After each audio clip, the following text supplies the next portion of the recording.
Welcome to another video. So ഇന്നത്തെ video maths model എക്സാമിൻ്റെ review ആണ് ഗൈസ്. അങ്ങനെ മാത്സ് എക്സാമും കൂടെ കഴിഞ്ഞ് ഓവറോൾ എക്സാം ക്വസ്റ്റ്യൻസിനെ കുറിച്ച് പറയാനാണെങ്കിൽ നല്ല അടിപൊളി ക്വസ്റ്റ്യൻസ് തന്നെയാണ്, ഭയങ്കര ഈസി ക്വസ്റ്റ്യൻസ് തന്നെയാണ്. പിന്നെ പഠിക്കാതെ പ്രശ്നമുണ്ട്, അത് വേറെ കാര്യം. ഞാൻ ആകെ ഇന്നും കുറച്ച് ചാപ്റ്റേഴ്സ് മാത്രമാണ് പഠിച്ചിട്ട് പോയിട്ടുണ്ടായിരുന്നത്. ഡിഫറൻഷ്യൽ ഇക്വേഷൻ അങ്ങനെ കുറേ ചാപ്റ്റേഴ്സ് ഞാൻ നോക്കിയിട്ടേ ഉണ്ടായിരുന്നില്ല. ഇൻ്റഗ്രേഷനൊന്നും ഞാൻ തൊട്ടിച്ച് കൂടി ഉണ്ടായിരുന്നില്ല. സോ അതുകൊണ്ട് അതിൻ്റെ പ്രശ്നമൊക്കെ ഉണ്ട്. ആ ക്വസ്റ്റ്യൻസ് ഒന്നും ഞാൻ അറ്റൻഡേ ചെയ്തിട്ടുണ്ടായിരുന്നില്ല. ഫസ്റ്റ് ക്വസ്റ്റ്യൻ നല്ല ഈസി ക്വസ്റ്റ്യൻ തന്നെയാണ്. റിലേഷൻസ് ആൻഡ് ഫംഗ്ഷൻ എന്നുള്ള ചാപ്റ്ററിൽ നിന്ന് വന്ന ക്വസ്റ്റ്യനാണ്, അത് എഴുതിയിട്ടുണ്ടായിരുന്നു. പിന്നെ സെക്കൻഡ് ക്വസ്റ്റ്യനും നല്ല അടിപൊളിയായിരുന്നു, ട്രിഗണോമെട്രി ആണ്. അതും ഞാൻ എഴുതിയിട്ടുള്ള അടിപൊളി ക്വസ്റ്റ്യനാണ്. മെട്രിക്സ് എന്നുള്ള ചാപ്റ്ററിൽ നിന്ന് വന്ന ക്വസ്റ്റ്യനാണ്. ഫസ്റ്റത്തെ ഇതൊക്കെ വായിക്കുമ്പോൾ ഭയങ്കര സമാധാനം ഉണ്ടായിരുന്നു, കാരണം നല്ല അറിയുന്ന ഉത്തരം തന്നെയായിരുന്നു ഫസ്റ്റത്തത്. പിന്നെ ഫോർത്ത് ക്വസ്റ്റ്യനും ഞാൻ അറ്റൻഡ് ചെയ്തിട്ടുണ്ട്, അതും എനിക്ക് അറിയുന്നുണ്ടായിരുന്നു. ഫിഫ്ത്ത് ക്വസ്റ്റ്യൻ ഞാൻ എഴുതിയിട്ടുണ്ട് ഗൈസ്. അപ്പം നിങ്ങൾ ഏതൊക്കെയാണ് എഴുതിയത്, നിങ്ങൾക്ക് എക്സാം എങ്ങനെ ഉണ്ടായിരുന്നു എന്നുള്ളത് കമൻറ്റ് ചെയ്യുക. അധിക പേർക്കുള്ള പ്രശ്നം എന്ന് പറയുന്നത് പഠിക്കാണ്ട് പോയതുകൊണ്ടാണ്. നല്ല അടിപൊളി ക്വസ്റ്റ്യൻ തന്നെയാണ്. എൻ്റെ ഫ്രണ്ട്സും പറഞ്ഞിട്ടുണ്ടായിരുന്നു പഠിക്കാതെ ആ ഒരു പ്രശ്നം മാത്രമേ ഉണ്ടായിരുന്നുള്ളൂ എന്ന്. ഫിഫ്ത്ത് ക്വസ്റ്റ്യൻ നല്ല അടിപൊളി ക്വസ്റ്റ്യനാണ്, അത് എഴുതിയിട്ടുണ്ട്. സിക്സ്ത് ക്വസ്റ്റ്യൻ ഞാൻ ചെയ്ത് നോക്കിയിട്ടുണ്ടായിരുന്നില്ല. മാത്സ് എക്സാമിന് എപ്പോഴും എനിക്ക് ചെയ്തൊക്കെ ഭയങ്കര മടിയാണ്, അതുകൊണ്ട് ഞാൻ ഇങ്ങനെ ജസ്റ്റ് നോക്കിയിട്ട് പോക്കാണ് പതിവ്. അതേപോലെ തന്നെ ഇന്നും ഞാൻ എക്സാമിന് പ്രിപ്പയർ ചെയ്തത് ചെയ്ത് നോക്കാനാണ്. അതുകൊണ്ട് ആ ഒരു പ്രശ്നം സിക്സ്ത് ക്വസ്റ്റ്യൻ എനിക്ക് കിട്ടിയിട്ടുണ്ടായിരുന്നു. കാരണം പകുതി മുക്കാഭാഗം എഴുതിയ സമയത്ത് എനിക്ക് അവിടെ സ്റ്റക്ക് ആയിട്ടുണ്ടായിരുന്നു, ബാക്കി ചെയ്യാൻ വേണ്ടി എനിക്ക് കിട്ടുന്നുണ്ടായിരുന്നില്ല. സോ അത് ഞാൻ കംപ്ലീറ്റ് ചെയ്തിട്ടുണ്ടായിരുന്നില്ല ആ ക്വസ്റ്റ്യന്. പിന്നെ സെവൻത്ത് ക്വസ്റ്റ്യൻ എഴുതിയിട്ടുണ്ടായിരുന്നു. എയ്ത്ത് ക്വസ്റ്റ്യൻ എഴുതിയിട്ടുണ്ടായിരുന്നു. ഞാൻ പ്രോബബിലിറ്റി ഒന്നും പഠിച്ചിട്ടുണ്ടായിരുന്നില്ല, പക്ഷെ ആ ഒരു എയ്ത്ത് ക്വസ്റ്റ്യൻ ചെയ്യാൻ വേണ്ടിയിട്ട് നല്ല എളുപ്പം ക്വസ്റ്റ്യൻ പോലെ ഫീൽ ചെയ്തു. സോ അത് ഞാൻ അറ്റൻഡ് ചെയ്തിട്ടുണ്ടായിരുന്നു. 9th മുതൽ 16th വരെ 4 മാർക്കിൻ്റെ ക്വസ്റ്റ്യൻ ആണ്. ഇതിൽ കുറേ ക്വസ്റ്റ്യൻസ് എനിക്ക് അറിയുന്നേ ഉണ്ടായിരുന്നില്ല, ആൻസേഴ്സ് ഒന്നും.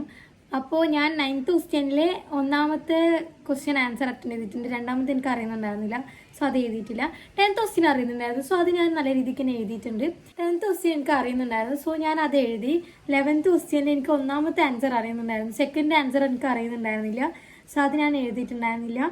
പിന്നെ 12th ക്വസ്റ്റ്യനിൽ ഞാൻ ഒന്നും ചെയ്യാതെ ജസ്റ്റ് ഇങ്ങനെ വായിച്ച് പോയതുകൊണ്ട് അവിടെ നിന്ന് കുറച്ച് ഇങ്ങനെ ചെയ്തു വന്നപ്പോൾ തന്നെ ബാക്കി സ്റ്റക്ക് ആയിട്ടുണ്ടായിരുന്നു, കംപ്ലീറ്റ് ചെയ്യാൻ വേണ്ടി പറ്റിയിട്ടുണ്ടായിരുന്നില്ല.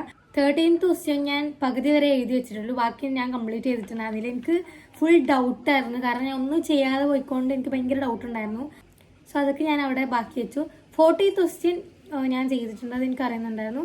15th ക്വസ്റ്റ്യൻ ഞാൻ ചെയ്ത് എനിക്ക് അറിയാവുന്ന പോലെ. പിന്നെ 16th ക്വസ്റ്റ്യൻ ഡിഫറൻഷ്യൽ ഇക്വേഷൻ്റെ പാഠം ഞാൻ പഠിച്ചിട്ടുണ്ടായിരുന്നില്ല, സോ ആ ക്വസ്റ്റ്യൻ ഞാൻ അറ്റൻഡ് ചെയ്തിട്ടേ ഇല്ല. 17th ക്വസ്റ്റ്യൻ, സോ ആ ക്വസ്റ്റ്യൻ ഞാൻ അറ്റൻഡ് ചെയ്തിട്ടുണ്ട്. പക്ഷേ എനിക്ക് ആൻസർ തെറ്റാണെന്നാണ് തോന്നുന്നത്, കാരണം ഞാൻ ഫാസ്റ്റിൽ ചെയ്തപ്പോൾ എനിക്ക് എവിടെയോ എന്തോ മിസ്റ്റേക്ക് പറ്റിയിട്ടുണ്ട്. ലാസ്റ്റ് നോക്കാമെന്ന് പറഞ്ഞിട്ട് ഞാനത് നോക്കാൻ വേണ്ടി മറന്നു പോയിട്ടുണ്ടായിരുന്നു. സോ ആ ക്വസ്റ്റ്യൻ അങ്ങനെ. പിന്നെ 18th ക്വസ്റ്റ്യനിൽ ഒന്നാമത്തെ ക്വസ്റ്റ്യൻ എനിക്ക് ചെയ്യാൻ അറിയുന്നുണ്ടായിരുന്നില്ല, പിന്നെ സെക്കൻഡും തേർഡ് ക്വസ്റ്റ്യൻ അറിയുന്നുണ്ടായിരുന്നു, സോ അത് ചെയ്തു. 19th ഇൻ്റഗ്രേഷൻ്റെ പാഠം ഞാൻ തൊട്ടിട്ട് പോലും ഉണ്ടായിരുന്നില്ല, സോ അതൊന്നും ഞാൻ അറ്റൻഡ് ചെയ്തിട്ടുണ്ടായിരുന്നില്ല. 20th ക്വസ്റ്റ്യൻ ഈസി ആയിരുന്നു, സോ 20th ക്വസ്റ്റ്യൻ ഞാൻ എഴുതിയിട്ടുണ്ട്. അപ്പോൾ ഇത്രയ്ക്കാണ് ഞാൻ അറ്റൻഡ് ചെയ്ത ക്വസ്റ്റ്യൻസ്. നിങ്ങൾക്ക് എല്ലാവർക്കും എക്സാം എങ്ങനെ ഉണ്ടായിരുന്നു എന്നുള്ളത് കമൻറ്റ് ചെയ്യാം, ഈസി ആയിരുന്നോ ഇല്ല എന്നുള്ളത്. നാളത്തെ എക്സാം ബയോളജി ആണ്, സോ അതെങ്കിലും പഠിച്ചിട്ട് പോകണമെന്നൊരു ആഗ്രഹമുണ്ട്. നാളെ ഉച്ചക്കാണല്ലോ എക്സാം. സോ ബയോളജി എല്ലാ ചാപ്റ്റേഴ്സിനെയും കുറിച്ച് എനിക്ക് വലിയ ധാരണ ഇല്ല, കാരണം ലാസ്റ്റത്തെ 2-3 ചാപ്റ്റേഴ്സ് എനിക്കൊരു ഐഡിയ ഇല്ല, സുവോളജി ആൻഡ് ബോട്ടണി ഓൾസോ. അപ്പം ഞാൻ വിചാരിക്കുന്നത് ഇന്നൊരു സബ്ജക്റ്റ് നാളെ ഉച്ചവരെ ഒരു സബ്ജക്റ്റ് അങ്ങനെ പഠിക്കാനാണ്.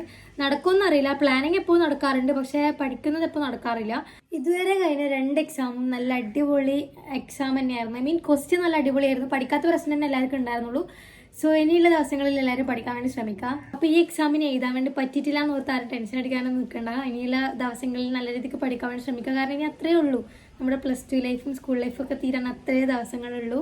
അങ്ങനെ നമ്മുടെ പബ്ലിക് എക്സാം അടുക്കാറേ. സോ മാക്സിമം പറ്റുന്നത്ര എല്ലാവരും ശ്രമിക്കുക. ഓക്കെ, അപ്പോൾ നിങ്ങൾക്ക് എല്ലാവർക്കും എങ്ങനെ എക്സാം ഉണ്ടായിരുന്നു എന്നുള്ളത് കമൻറ്റ് ചെയ്യുക.